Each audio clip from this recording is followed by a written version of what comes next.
me take your selections for today, Catherine?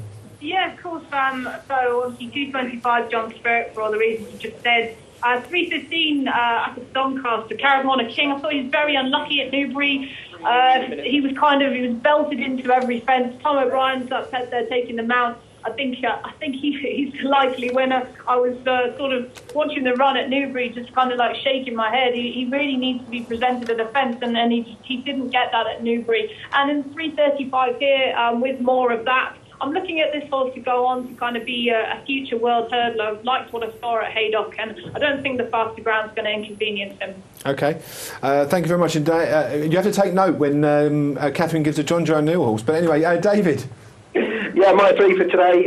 First race here at Cheltenham. I'm rolling in with the favourites, not very original, but Kentucky High. I hear midweek that he might be a little bit of a fly machine, and never came out of third gear last time when he won, and that wasn't even the best of his French form. So if he's improvement to come, I think he's a good beat. 240 at Doncaster, I saw off the ground one last time. Form of these last two runs now looked absolutely rock solid. Don't think a 15-pound ride will stop him against this one. Both of them fully exposed. And in the 305 at Lingfield, Ultra Gold from Colin Tizard. He ran here at Cheltenham a couple of runs ago. He looked very weak that day, actually, in the paddock. He looked like he needed a couple of runs to put him right. Again, the form of it looks rock solid. Simon Gary's got form that ties in with the useful Anacotti at Chepstow. And that was going to win again since. So I think those are my three for the day. Yeah, the selection for this race is Sam Winner, as I mentioned before. I think he'll improve a bundle for his first time out this season, and I can see him taking this race. Parsnip Pete is another one in the 115 at Cheltenham. Sorry, just looking at the screen. I think I looked at this race, and he's the only one that I can find any improvement for. Everything else looks handicapped to the hilt there. Double Ross I spoke about already, and I think the ground looks perfect for him, judging from our first race. As I said earlier, he was second when the stable was out of form. I think that speaks volumes. And to finish it off in the 250 at Fairyhouse, Rogue Angel, who is a bit of a rogue with its jumping, but is the only one that managed to go with Champagne Fever for a long way last time. And I think in a bit of a weaker race, and Ruby's over to ride Glenn's Melody instead of staying to ride Sun Tiep, who's got a big sort of name for itself back in Ireland, I think Rogue Angel could finally get a win over fences. Let's have a look at your selections for today. Okay, over the sticks, Nice in Milan, which I've already spoken about. I think he's well handicapped, and I think he would have a decent race up at Doncaster. I've got to go to Wolves now for a trio on the all-weather. If you miss the race in the afternoon, don't worry, there's a nice evening card at Wolves, so get home, have a decent bet. 650 Solar Deity. This is a really high-class handicap, and Solar Deity is as good an all-weather handicap as you'll see. He's got really good acceleration for the surface, and although he's going up again in trip, he went up in trip last time, he answered all the critics, he won really easily. I can't really see that he's not going to win this. He's not a handicapper, he's better than that. In the 820, Barbados Bob's interesting.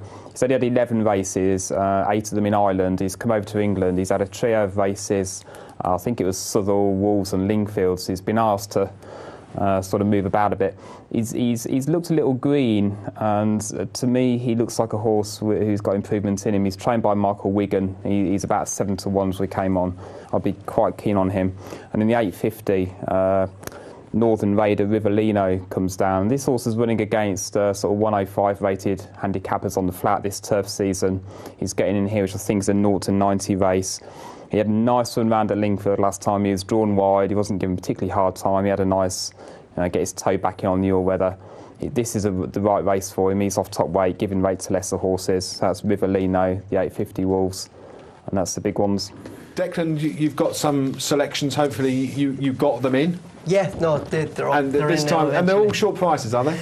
Yeah, they are, unfortunately. But look, it was just one of those days, I think. So I do apologise for. They're quite short. Nothing odds on, but we'll see how they go. Okay. All right, first selection for me today is going to come at the 135 at Doncaster. It's Purple Bay for John Ferguson and Dennis O'Regan. This horse was fifth in the Cheltenham bumper behind Briar Hill. That form is now looking very, very solid. I don't think he's a typical John Ferguson horse in that he likes speed. He looks like a horse who stays really well. There's a bit of pace on today for him to run at. Wasn't given the best of rides by Dennis O'Regan the last time at Haydock. Was held up off a slow gallop and held up wide. This more galloping track with a bit with better ground to help. I think he can go well. Second selection of the day is the 150 at Cheltenham. It's Milan bound and it's without the favourite King's Palace. I think I saw 11-4, 5-2 knocking around. I do think King's Palace is not rock solid, but I wasn't confident enough to get after him directly. So I've gone for the John Joe O'Neill McCoy horse. This horse was won at Carlisle 2 starts back. That form is now looking very solid with Ballynanton and Oscar Rock. All ties in with that. He should enjoy the better ground today as well. Third horse of the day, then I go to Ireland, the 2:15 at Ferryhouse, and this is Mount Cola. It's an each-way selection. It was only 5-1 when I saw this morning. This horse was rated 134 over hurdles. Decent horse over hurdles, with a winning pointer, but he really impressed me the last day with how he jumped. He was really quick, made the running, and was beaten by a good horse of Willie Mullins's and had a good horse of Noel Meads back in third. Final selection of the day is a bit of an iffy one for me. 240 Nadia De La Vega. I thought this mare was handicapped to win a Paddy Power chase. I was at Cheltenham that day. She sweated up very, very, very badly. She was never going to win. Supposedly she has done that in the past, so that just might be her temperament.